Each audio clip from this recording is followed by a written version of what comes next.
আকাশবাণী খবর পড়ছি নমামি বসুরুদ্র। প্রথমে বিশেষ বিশেষ খবর। G7 এর সম্প্রসারিত শিখর সম্মেলনে যোগ দিতে প্রধানমন্ত্রী আজ সন্ধ্যায় ইতালি রওনা হয়েছেন। রওনা হওয়ার আগে প্রধানমন্ত্রী বলেন, ভারত ইতালি কৌশলগত অংশীদারিত্বকে সুসংহত করতে সরকার প্রতিশ্রুতিবদ্ধ।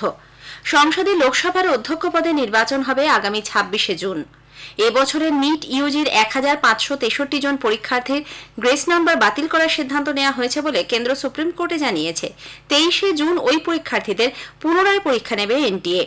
কুয়েতের ম্যানগাফ শহরের শ্রমিক আবাসনের অগ্নিকাণ্ডে 49 জনের মৃত্যুর ঘটনায় সেদেশের এক নাগরিক এবং এক প্রবাসীকে হেফাজতে নিয়েছে প্রশাসন।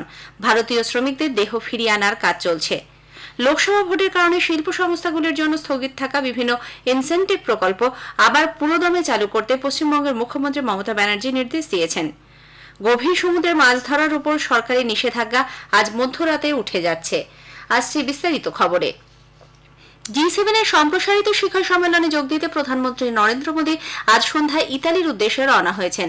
রওনা হওয়ার আগে এক বার্তায় প্রধানমন্ত্রী বলেন, ভারত ইতালি কৌশলগত অংশীদারিত্বকে সুসংহত করতে এবং ভারত প্রশান্ত মহাসাগরীয় এবং ভূমধ্য মহাসাগরীয় অঞ্চলে সহযোগিতা আরও জোরদার করতে সরকার প্রতিশ্রুতিবদ্ধ। সে দেশের প্রধানমন্ত্রী জর্জিয়া মেলোনির আমন্ত্রণেই আপুলিয়ায় আয়োজিত G7 আউটরিচ সম্মেলনে যোগদানের উদ্দেশ্যেই তাঁর এই সফর। শ্রী মোদী জানান, মেলোনির গত দুবারের ভারত সফরে দ্বিপাক্ষিক সম্পর্কের গভীরতা আরও বেড়েছে। সম্মেলনে কৃত্রিম বুদ্ধিমত্তা, শক্তি, আফ্রিকা এবং ভূমধ্যসাগরীয় অঞ্চলের নিরাপত্তা পরিস্থিতি নিয়ে আলোচনা হবে। সংসদে লোকসভার অধ্যক্ষ পদে নির্বাচন হবে আগামী 26শে জুন। 24 তারিখ অষ্টাদশ লোকসভার প্রথম অধিবেশন শুরু হচ্ছে। সেখানেই নবনির্বাচিত সদস্যরা শপথ নেবেন। রাষ্ট্রপতি দ্রৌপদী মুর্মু উভয় কক্ষের যৌথ অভিভাষণে বক্তব্য রাখবেন। রাজ্যসভার অধিবেশন শুরু হবে 27শে জুন। এবার সংসদ চলবে 3রা জুলাই পর্যন্ত। এদিকে 2024-25-এর সাধারণ বাজেট তৈরির কাজ শুরু হয়েছে। অর্থমন্ত্রী নির্মলা সীতারামন গতকাল মন্ত্রকের তাঁর দায়িত্ব গ্রহণ করে বরিষ্ঠ আধিকারিকদের সঙ্গে এ ব্যাপারে বৈঠক করেন। সরকার জানিয়েছে, গমের বাজার মূল্যের ওপর লাগাতার নজর রাখা হচ্ছে।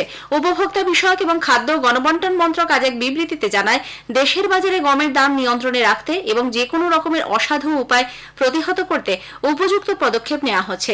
2024-এর রবি মৌসুমে 11,20,00,000 মেট্রিক টন গম উৎপাদন হয়েছে বলে দপ্তর সূত্রে খবর।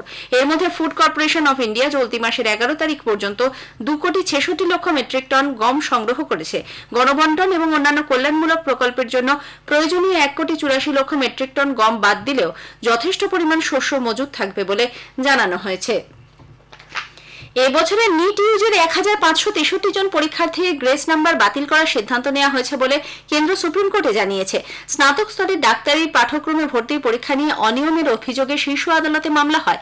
বিচারপতি বিক্রম নাথ ও বিচারপতি সন্দীপ মেহতার অবকাশকালীন বেঞ্চে আজ কেন্দ্রীয় সরকারের তরফে আইনজীবী কানু আগরওয়াল জানান, ন্যাশনাল টেস্টিং এজেন্সি এ ব্যাপারে যে কমিটি গঠন করে তারাই এই সিদ্ধান্ত নিয়েছে। ওই 1563 জন পরীক্ষার্থীকে হয় আবার নিট দিতে হবে অথবা গ্রেস মার্কস বাদ দিয়ে নম্বর মেনে নিতে হবে। যারা আবার পরীক্ষায় বসতে চাইবেন তাদের জন্য 23শে জুন নতুন করে পরীক্ষা নেওয়া হবে। ফল প্রকাশ করা হবে 30শে জুন। কেন্দ্রীয় শিক্ষামন্ত্রী ধর্মেন্দ্র প্রধান নিটের প্রশ্নপত্র ফাঁসের অভিযোগ অস্বীকার করেছেন। নতুন দিল্লিতে আজ সাংবাদিক বৈঠকে তিনি বলেন, পরীক্ষায় যারা সমস্যা তৈরি করেছে তাদের বিরুদ্ধে যথাযথ ব্যবস্থা নেওয়া হবে। स्पेसिफिक घटना जो आए हैं उसको सरकार गंभीरता से लिया है। जो घटना हमारे सामने है निश्चित रूप में दोषियों को उसमें दंड दिया जाएगा। लेकिन मैं विद्यार्थियों को मुख्यतः और अभिभावकों को आश्वस्त करना चाहूंगा, भारत सरकार और उसकी इंस्ट्रूमेंट एनटीए कमिटेड है बच्चों को ट्रांसपेरेंट तरीका से न्याय देने के लिए। पेपर लीक की कोई घटना की कोई पुख्ता प्रमाण नहीं है। দেশের জাতীয় নিরাপত্তা উপদেষ্টা হিসেবে প্রাক্তন আইপিএস আধিকারিক অজিত দোভাল পুনরায় দায়িত্ব পাচ্ছেন। নিয়োগ সংক্রান্ত ক্যাবিনেট কমিটি আজ এই পদে তার নাম অনুমোদন করে। প্রধানমন্ত্রী পদের সঙ্গে সাযুজ্য রেখে অথবা পরবর্তী নির্দেশ না আসা পর্যন্ত তিনি এই পদে বহাল থাকবেন। একই সঙ্গে নিয়োগ সংক্রান্ত ক্যাবিনেট কমিটি প্রধানমন্ত্রীর মুখ্য সচিব হিসেবে প্রাক্তন আইএএস আধিকারিক PK মিশ্র এবং প্রধানমন্ত্রীর উপদেষ্টা হিসেবে 1985 ঝাড়খণ্ড ব্যাচের প্রাক্তন আইএএস অমিত খাড়ে এবং হিমাচল প্রদেশের 1987 ব্যাচের প্রাক্তন আইএএস তরুণ কাপুরের নামে ছাড়পত্র দিয়েছে। তবে প্রধানমন্ত্রীর উপদেষ্টাদের কার্যকালের মেয়াদ হবে 2 বছর। 10ই জুন থেকে এই নির্দেশ কার্যকর হয়েছে। জম্মু কাশ্মীর নিয়ে গত 7 জুন চীন ও পাকিস্তানের জারি করা যৌথ বিবৃতি ভারত স্পষ্টভাবে খারিজ করে দিয়েছে। সাংবাদিকদের প্রশ্নের উত্তরে বিদেশ মন্ত্রকের মুখপাত্র রণধীর কুমার জয়সওয়াল বলেন, জম্মু কাশ্মীর এবং লাদাখ বরাবর ভারতের অবিচ্ছেদ্য অঙ্গ ছিল, আছে এবং ভবিষ্যতেও তা থাকবে।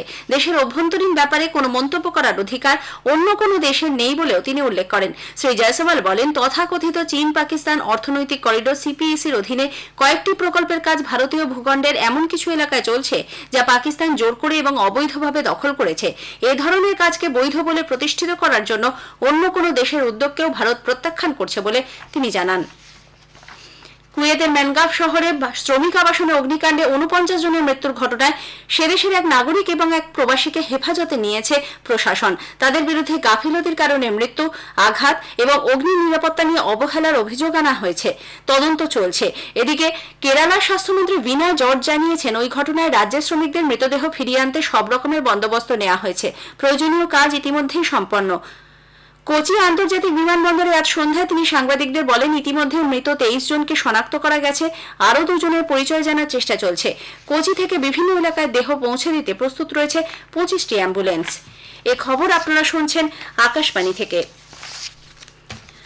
7 দফায় দীর্ঘ সময় ধরে লোকসভা নির্বাচন চলায় শিল্প সংস্থাগুলির জন্য রাজ্য সরকারের স্থগিত থাকা বিভিন্ন ইনসেন্টিভ প্রকল্প আবার পুরোদমে চালু করতে পশ্চিমবঙ্গের মুখ্যমন্ত্রী মমতা ব্যানার্জি নির্দেশ দিয়েছেন। নবান্নে আজ রাজ্য শিল্প উন্নয়ন নিগম সহ বিভিন্ন দপ্তর, বণিক সভা ও শিল্প সমাজের প্রতিনিধিদের সঙ্গে বৈঠকে তিনি এই নির্দেশ দেন বলে প্রশাসনিক সূত্রে খবর।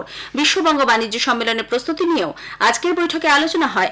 নির্বাচনের কারণে সম্মেলনের প্রস্তুতি ব্যাহত হয়েছে, তাই চলতি বছরে আর বাণিজ্য সম্মেলনের আয়োজন না করার পরিকল্পনা নেওয়া হয়েছে বলে জানা গেছে।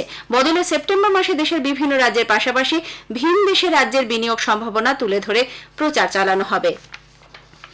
গভীর সমুদ্রে মাছ ধরার উপর সরকারি নিষেধাজ্ঞা আজ মধ্যরাতে উঠে যাচ্ছে। জলে রূপলি শস্য ইলিশের খোঁজে বঙ্গোপসাগরে পাড়ি দেওয়ার অপেক্ষায় সুন্দরবনের হাজার হাজার মৎস্যজীবী। আমাদের সংবাদদাতার একটি প্রতিবেদন। আজ সকাল থেকে সুন্দরবনের ঘাটগুলোতে প্রস্তুতি চলেছে পুরোদমে।